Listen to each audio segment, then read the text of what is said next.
दोस्तों, कहानी पूरी सुनिएगा, आपको बहुत पसंद आएगी। नमस्ते दोस्तों, मेरा नाम चांदनी है। ये कहानी मेरे दादा और मेरी मम्मी की है। मेरा परिवार छोटा सा था।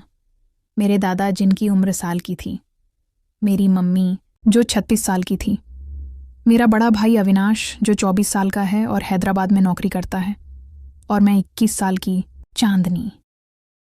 मेरी दादी की मौत 12 साल पहले हो चुकी थी। वह एक हादसे में चली गई थी और उसके बाद से दादा अकेले रह गए थे। मेरे पापा भी हमें छोड़कर जा चुके थे। मैं तब सिर्फ 8 साल की थी जब वह एक बीमारी से गुजर गए। मेरे दादा का नाम हरिशंकर है। वह लंबे चौड़े थे। उम्र के हिसाब से मजबूत उनकी भूरी आंखों में एक गहराई थी और उनकी आवाज़ में एक अजीब सा आकर्षण। लोग कहते थे कि वह जवानी में बहुत हैंडसम रहे होंगे। मम्मी का नाम मंजू देवी है। वह बहुत खूबसूरत थी। गोरा रंग, लंबे काले बाल और एक मुस्कान जो किसी का भी दिल जीत ले। वो उदास रहती थी, शायद पापा की याद या शायद कुछ और। लेकिन सच तो मुझे बाद में पता चला। जब मैं कॉलेज में थी, पहले साल की पढ़ाई कर रही थी, अविनाश हैदराबाद में था पिछले 8 महीनों से। लेकिन उसकी गैर मौजूदगी में घर में एक खालीपन और बढ़ गया था, और शायद यही खालीपन दादा और मम्मी को एक दूसरे के करीब ले आया। ये सब पिछले 8 महीनों से साल की बात है। मार्च का महीना था। गर्मी शुरू हो चुकी थी। मैं कॉलेज से थक कर घर लौटी थी। उस दिन मेरी एक क्लास जल्दी खत्म हो गई थी और मैंने सोचा कि घर जाकर थोड़ा आराम करूंगी। घर का दरवाज़ा खुला था, जो थोड़ा अजीब था क्योंकि मम्मी हमेशा उसे बंद रखती थी। मैंने अपने जूते उतारे और चुपचाप अंदर चली गई। घर में सन्नाटा था। मैंने सोचा शायद मम्मी बाजार गई होंगी और दादा अपने कमरे में होंगे। मैं अपने कमरे की तरफ बढ़ी, लेकिन तभी मुझे रसोई से कुछ आवाज़ें सुनाई दी। हल्की हल्की हंसी, कुछ फुसफुसाहट। मैंने सोचा शायद कोई पड़ोसी आया होगा। मम्मी को हंसते हुए मैंने बहुत दिनों बाद सुना था, तो मेरे मन में एक उत्सुकता सी जागी। मैं चुपके से रसोई की तरफ बढ़ी। दरवाज़ा थोड़ा सा खुला था और मैंने अंदर झांक कर देखा। जो मैंने देखा वह मेरे लिए किसी झटके से कम नहीं था। मम्मी रसोई में खड़ी थी। वह चाय बना रही थी और उनके हाथ में एक कप था। उनके ठीक पीछे दादा खड़े थे। उनकी बाहें मम्मी की कमर पर थी और वह धीरे धीरे उनके कानों में कुछ कह रहे थे। मम्मी हंस रही थीं। उनकी आंखों में एक चमक थी जो मैंने पहले कभी नहीं देखी थी। दादा का चेहरा मम्मी के कंधे के पास था और वह धीरे से उनकी गर्दन के पास अपनी नाक ले गए। मम्मी ने हल्के से अपनी आंखें बंद की, जैसे वह उस पल को महसूस कर रही हो। ये सब इतना अजीब था कि मैं समझ ही नहीं पाई कि क्या हो रहा है। मेरा दिल जोर जोर से धड़क रहा था। मैं चुपचाप पीछे हट गई और अपने कमरे में चली गई। मैंने दरवाज़ा बंद किया और बिस्तर पर बैठ गई। मेरे दिमाग में सवालों का तूफान उठ रहा था। क्या मैंने जो देखा वह सच था? मैंने सोचा कि शायद मैं गलत समझ रही हूं। शायद वह बस हंसी मजाक कर रहे थे। लेकिन मेरे दिल को यकीन नहीं हो रहा था। मैंने अपने आप को शांत करने की कोशिश की। मैंने सोचा कि शायद यह एक बार की बात हो, लेकिन फिर भी मेरे मन में एक शक का बीज पड़ गया था। उस दिन के बाद मैंने दादा और मम्मी पर नज़र रखनी शुरू कर दी। अगले कुछ दिन मैंने गौर किया कि दिन में सब कुछ सामान्य था। मम्मी सुबह उठती, नाश्ता बनाती, दादा को चाय देती।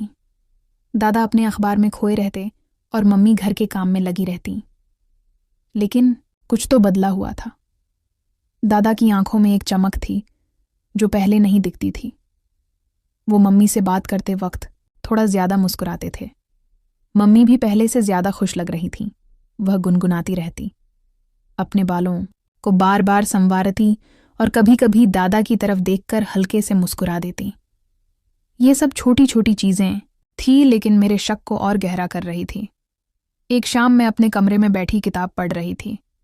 मम्मी ने कहा था कि वह पड़ोस में किसी से मिलने जा रही है और दादा अपने कमरे में थे। मैंने सोचा कि थोड़ा टीवी देख लूं। मैं हॉल में गई, लेकिन तभी मुझे मम्मी की चप्पलों की आवाज़ सुनाई दी। मैंने सोचा कि शायद वह जल्दी लौट आई। मैंने टीवी की आवाज़ कम की और चुपके से देखने की कोशिश की। मम्मी हॉल में नहीं थी। मैंने गौर किया कि दादा के कमरे का दरवाज़ा हल्का सा खुला था। मैं चुपचाप वहां तक गई। अंदर से मम्मी की धीमी आवाज़ आई, हरिशंकर जी, कोई देख लेगा तो क्या सोचेगा? दादा ने हंसते हुए कहा, मंजू, चांदनी ऊपर है और बाहर कोई नहीं है, चिंता मत करो। मैंने दरवाजे की दरार से झांका। मम्मी दादा के पास बैठी थी। दादा का हाथ मम्मी के कंधे पर था और वह धीरे धीरे उनके बालों को सहला रहे थे। मम्मी का चेहरा थोड़ा लाल था और वह दादा की तरफ देखकर मुस्कुरा रही थी। फिर दादा ने गला साफ करने की आवाज़ अपना चेहरा मम्मी के करीब किया और मम्मी ने अपनी आंखें बंद कर लीं। उनके बीच का वह पल कुछ ऐसा था जो मेरे लिए समझना मुश्किल था। मैं चुपचाप पीछे हट गई और अपने कमरे में आ गई। मेरा दिमाग शून्य हो गया था। कुछ दिन बाद एक रात में देर तक पढ़ाई कर रही थी। करीब 10 बजे होंगे। मैंने सोचा कि पानी पीकर सो जाऊं। मैं अपने कमरे से निकली और किचन की तरफ बढ़ी। तभी मैंने देखा कि दादा अपने कमरे से निकलकर मम्मी के कमरे की तरफ जा रहे थे। वह चुपचाप चल रहे थे, जैसे किसी को पता ना चले।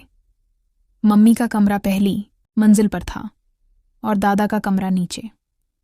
मैंने सोचा कि शायद उन्हें कोई काम हो, लेकिन फिर मैंने देखा कि मम्मी के कमरे का दरवाज़ा हल्का सा खुला और दादा अंदर चले गए। दरवाज़ा बंद हो गया। मैं वहीं सीढ़ियों पर खड़ी रह गई। मेरा दिल फिर से तेज़ी से धड़कने लगा। मैंने हिम्मत की और चुपके से मम्मी के कमरे के पास गई। दरवाजे के नीचे से हल्की रोशनी आ रही थी। मैंने कानों को दरवाजे से सटा दिया। अंदर से हल्की हल्की बातें सुनाई दे रही थीं। मम्मी की आवाज़, हरिशंकर जी, अगर चांदनी को पता चल गया तो। और दादा की धीमी हंसी, मंजू, वो सो रही है, उसे कुछ नहीं पता। फिर कुछ देर के लिए सन्नाटा छा गया और फिर कुछ ऐसी आवाज़ें आईं जो मेरे लिए समझना मुश्किल नहीं था। बिस्तर की हल्की चरमराहट, कोई चीज़ गिरने की आवाज़ और फिर मम्मी की धीमी सांसें। ऐसा लग रहा था जैसे वह दोनों एक दूसरे के बहुत करीब थे। मैं वहां से भागकर अपने कमरे में आ गई। मैंने दरवाज़ा बंद किया और बिस्तर पर लेट गई। मेरी सांसें तेज़ थीं और मेरा शरीर कांप रहा था। ये क्या था? मेरी आंखों के सामने वहीं सब घूम रहा था। रसोई में वह पल, हॉल में वह करीबी, और अब यह रात का सन्नाटा। मैं सो नहीं पाई। मेरे मन में गुस्सा था, शर्मिंदगी की थी, लेकिन साथ ही एक अजीब सा खिंचाव भी था। मैं समझ नहीं पा रही थी कि मेरे साथ क्या हो रहा है। अगले दिन मैं कॉलेज गई, लेकिन मेरा ध्यान कहीं नहीं था। मेरे दोस्तों ने पूछा कि मैं उदास क्यों हूं, लेकिन मैंने कुछ नहीं बताया। मैं बस सोच रही थी कि क्या करूं। क्या मैं मम्मी से पूछूं या दादा से? लेकिन मेरे पास हिम्मत नहीं थी। और फिर एक अजीब बात हुई। मैं जब भी उस रात को याद करती, मेरा शरीर एक अजीब सी गर्मी से भर जाता। मेरे मन में कुछ गलत ख्याल आने लगे। मैं सोचने लगी कि क्या ऐसा होना गलत है? क्या प्यार और करीबी की ज़रूरत सबको नहीं होती? और फिर एक खतरनाक ख्याल मेरे दिमाग में आया, क्या मुझे भी किसी की ज़रूरत है? मैंने अपने दोस्त आर्यन की तरफ ध्यान देना शुरू किया। वह कॉलेज में मुझसे अक्सर बात करता था। उसकी आंखों में वही चमक थी जो मैंने दादा की आंखों में देखी थी। वह हंसता, मेरे साथ मजाक करता और कभी कभी मेरे करीब आने की कोशिश करता। पहले मैं उसे दूर रखती थी, लेकिन अब मैं उसे रोक नहीं पा रही थी। एक दिन हम कॉलेज के बाद पार्क में बैठे थे। वह मेरे पास आया। उसने मेरे हाथ को छुआ। उसकी उंगलियां मेरी हथेली पर हल्के कह के घूम रही थीं और मेरे शरीर में एक अजीब सा कंपन हुआ। उसने धीरे से मेरे कानों में कहा, चांदनी, तुम बहुत खूबसूरत हो। मैंने कुछ नहीं कहा, बस उसकी आंखों में देखती रही और फिर मैंने खुद को उसके और करीब जाने दिया। उस दिन के बाद आर्यन और मेरे बीच कुछ बदल गया। वह मुझे मैसेज करता, देर रात तक बातें करता। हम कॉलेज के बाद अक्सर मिलने लगे। एक बार उसने मुझे अपने घर बुलाया। उसका परिवार बाहर गया हुआ था। मैं गई। हम उसके कमरे में बैठे थे।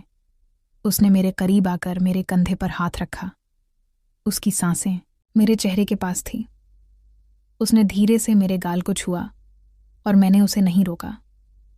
वो पल कुछ ऐसा था जो मुझे गलत भी लग रहा था, लेकिन साथ ही एक अजीब सा सुकून भी दे रहा था। धीरे धीरे मैं आर्यन के साथ ज़्यादा वक्त बिताने लगी। हम कॉलेज के बाद कहीं ना कहीं घूमने जाते। वह मुझे अपने दोस्तों से मिलवाता और मैं उसकी दुनिया में खोने लगी। लेकिन मेरे मन में हमेशा दादा और मम्मी की बात घूमती रहती। मैं सोचती कि अगर वह ऐसा कर सकते हैं तो मेरे लिए भी यह गलत नहीं है। मैंने खुद को समझाने की कोशिश की कि यह सब सामान्य है, लेकिन कहीं ना कहीं मेरे अंदर का एक हिस्सा चीख रहा था कि मैं गलत रास्ते पर जा रही हूँ। एक रात मैं घर लौटी। मम्मी और दादा हॉल में बैठे थे। मम्मी दादा के लिए चाय बना रही थी और दादा उनकी तरफ देखकर मुस्कुरा रहे थे। मैंने गौर किया कि मम्मी की साड़ी का पल्लू थोड़ा नीचे सरक गया था और दादा की नज़रें वहीं टिकी थीं। मम्मी ने हल्के से अपने बालों को ठीक किया और दादा ने अपना हाथ मम्मी की तरफ बढ़ाया। मैं चुपचाप अपने कमरे में चली गई, लेकिन वह दृश्य मेरे दिमाग से नहीं गया। और फिर उसी रात आर्यन का मैसेज आया। उसने लिखा, चांदनी तुम आज बहुत अच्छी लग रही थी, काश तुम मेरे पास होती। मैंने जवाब दिया,